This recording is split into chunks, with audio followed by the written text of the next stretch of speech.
Ang salatul janasa ay isa sa mga obligadong gawain na pag ito ay ginawa ng iba, hindi na ito magiging obligado sa iba. At ang pagsasagawa nito ay paglagay ng pumanaw sa harap ng imam o ang taong nangunguna sa sala. Ang ulo ng pumanaw ay nasa kanan ng kibla at ang paa nito ay nasa kaliwa. Tatayo ang imam sa tapat ng ulo ng pumanaw kung ito ay lalaki. Kung ang pumanaw naman ay babae, tatayo sa gitnang parte nito ang imam.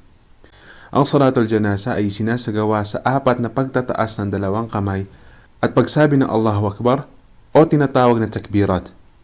Babasahin pagtapos ng unang takbir ang surat al-Fatiha at pagtapos ng pangalawang takbir ay babanggitin ang dasal sa Propeta Muhammad sallallahu alaihi wasallam katulad ng nasa tashahud. At pagtapos ng pangatlong takbir ay ipagdudua o mananalangin sa Allah subhanahu wa ta'ala para sa taong pumanaw at mas mainam na ang iyong dua ay nasa Quran at nasa Sunnah.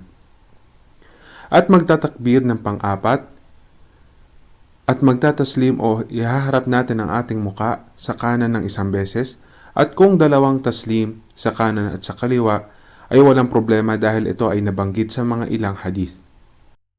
Kung ang pumanaw naman ay isang sanggol na lagpas sa 4 na buwan ay ito rin ay ipagdadasal at ipananalangin o ipagdudua ang kanyang mga magulang para sa awa at kanilang kapatawaran.